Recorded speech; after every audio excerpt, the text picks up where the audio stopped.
Hi, my name is Bradford Chin. I use he, they pronouns. My sign name for folks who are deaf or hard of hearing is pointing at my left cheek where my single dimple is and giving a little twist. My visual description for folks who are blind or low vision is that I'm an Asian man with wavy, coarse black hair that's parted slightly off-center and comes to about an inch above my ears. I have black facial hair around my mouth and on my chin. I'm wearing a red-orange short-sleeve t-shirt with fabric that feels really smooth on my skin, and I'm sitting in front of black curtains that are drawn over mirrors in a dance studio. I'm a first-year MFA student in the Claire Trevor School of the Arts Department of Dance at the University of California, Irvine. I'm the facilitator and one of the co-choreographers of Sunrise, a case study in movement scores and disability justice.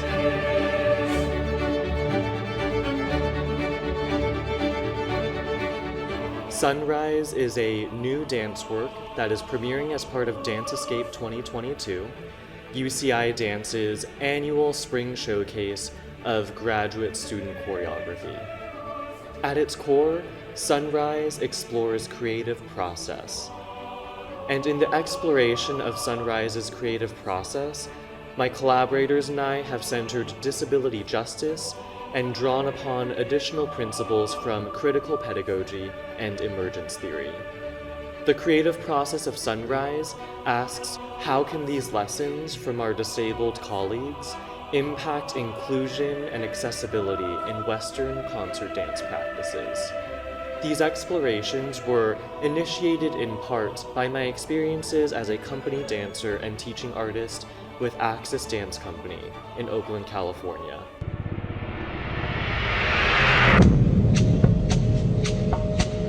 Axis Dance Company is the nation's most acclaimed ensemble of dancers with and without physical disabilities. My experiences with Axis Dance Company continue to be elevated by my ongoing learning with disability justice through the generosity of my disabled friends, colleagues, and mentors. My ongoing education has guided my explorations through the past several years, specifically around the concept of movement translation, or the realization of the same movement across different bodies. I've been researching and developing Sunrise since the fall of 2020.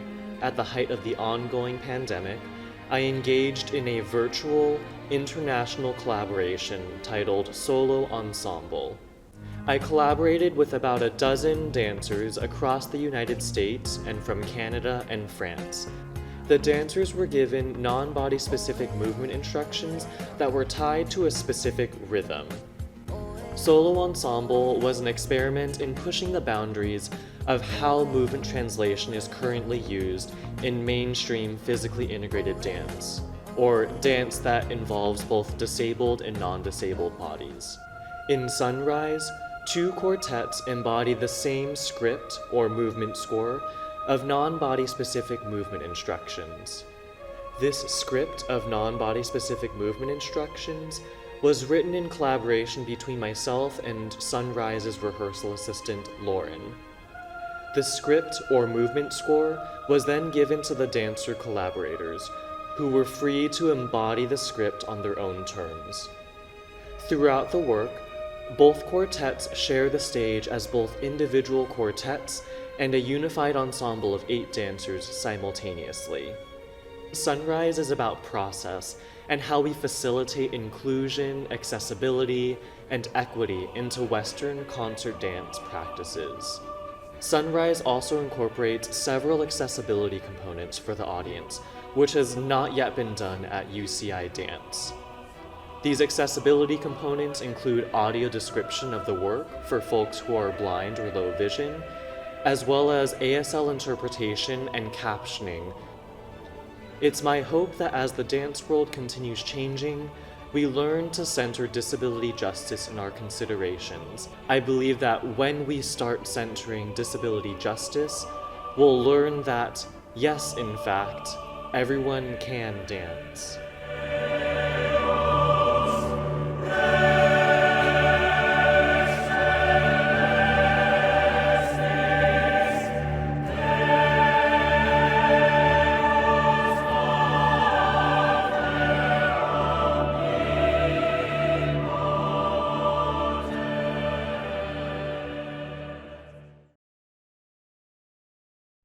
Director's Note: Sunrise, a case study in movement scores and disability justice, premiered in 2022 with audio description created and performed by a student audio describer.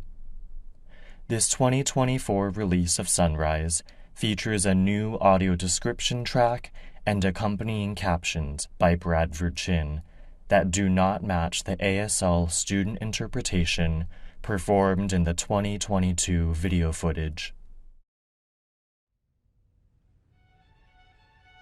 Access description for Sunrise, a case study in movement scores and disability justice, directed by Bradford Chin. Premiere April 2022 at the University of California, Irvine. In Sunrise, 8 dancers interpret a script of non-body specific movement instructions written for quartet, 4 dancers, that is double cast.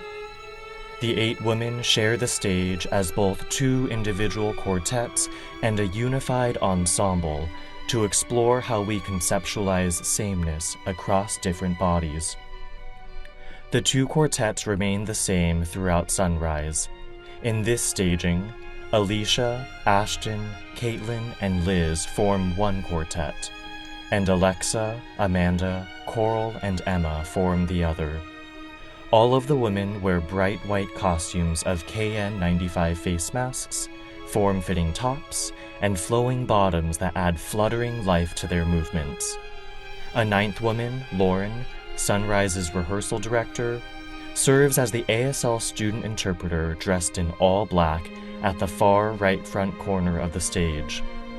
This staging of Sunrise is set on a proscenium stage with a black marley floor, black soft goods around the sides and top of the stage, and an opaque white scrim toward the front that adds a dream-like filter to the stage.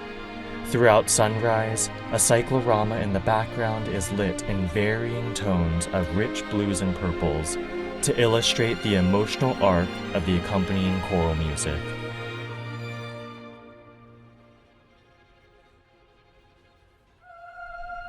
The cyclorama is lit in a bright, silvery white blue, mirroring the reverent purity of the angelic voices.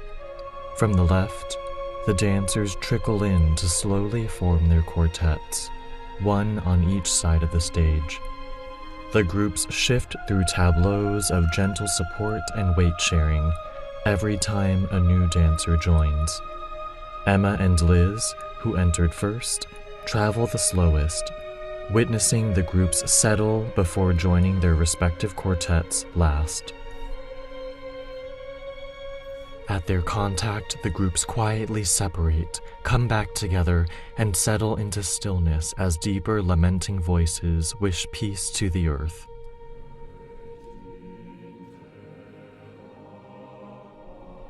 Responding to the lament, the groups again separate and return to stillness.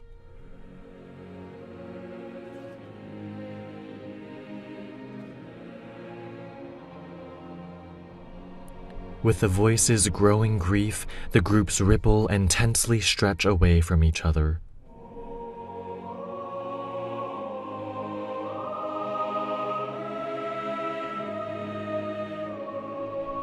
They snap together, supporting yet holding back Alicia and Coral above them, preventing them from falling forward as their gazes desperately reach to something in the distance.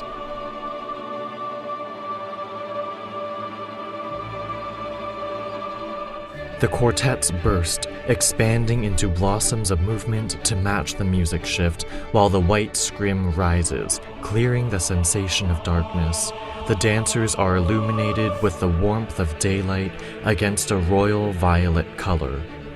The quartets mirror each other, with dancers sliding and rotating in and out of the floor amid moments of suspension in solos and supportive partnerships. Limbs and bodies fly as they weave through each other to reconvene in 2 circles on each side of the stage. The dancers reflect the string instruments with sharp movements of being crowned while traveling clockwise, With the choir's legato voices, they become smooth waterfalls cascading forward in their circles. The circles break with a flurry of excited jumps. They launch each other into the air, reaching, spinning, dazzling and dizzying blurs of white before suddenly quieting as the voices join to signal a finale. Foreheads gently meet, prolonging the inevitable. With gratitude, they deeply witness each other for the first time. They embrace, tender support as they gaze to the right at what lies ahead. The partnerships slowly dissolve into a swirling ensemble of bodies and space. Time marches on. The dancers slowly form parallel diagonal lines inside the whirlpool, mirroring their counterparts in the other quartet. They fan upward, fall forward, suspend, and circle home. A bright cloud of silver emerges behind them, enveloping the stage as the dancers, briefly united, depart and leave Emma and Liz behind. Left alone, they begin the long, somber exit to the left as the stage darkens around them. Is this how all things must end? They pause as the music quiets, witness each other, and look to the right at the great beyond. The music returns and the stage brightens with their resolve.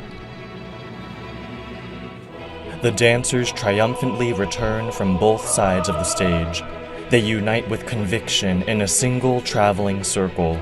Spinning jumps, gliding, swooping arms, breathy suspensions. A rippling wave reaches to the sky. They rush to each other in the center and plunge into elastic partnering.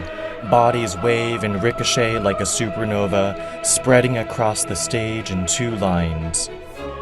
Sharp movements match the strings as before, crowning and advancing as a united ensemble. Smooth, cascading waterfalls circle around each other, suspend, and rush away, leaving two duets behind. They toss, pull away, lean in, and spiral into lifts that land with spinning rotations. Exploding from the left, the other dancers rejoin. Quick, luscious breath gathers upward and waves to the right.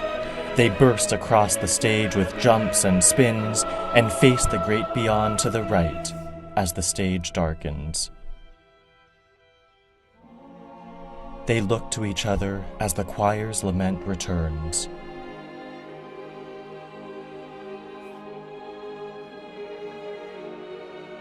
Foreheads gently meet, a mix of fear and hope for the unknown.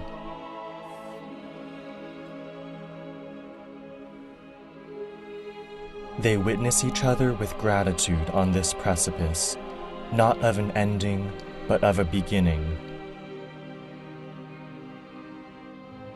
United, they gaze to the right at the great beyond. A different world is possible together.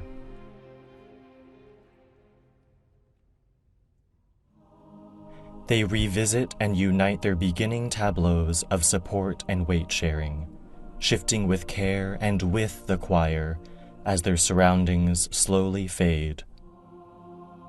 A soft cascade of bodies that spills to the right.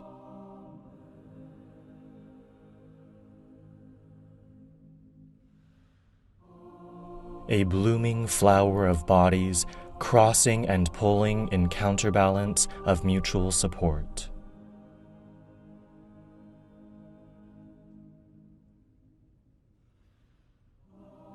Illuminated in a pool of light, their bodies cling to the light of this final Amen as the stage darkens around them.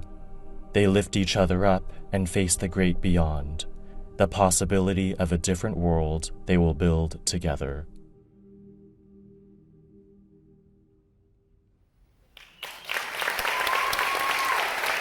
The stage illuminates once more, revealing the 9 women.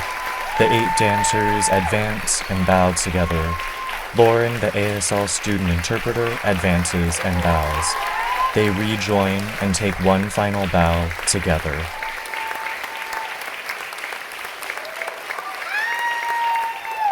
Lights fade to black.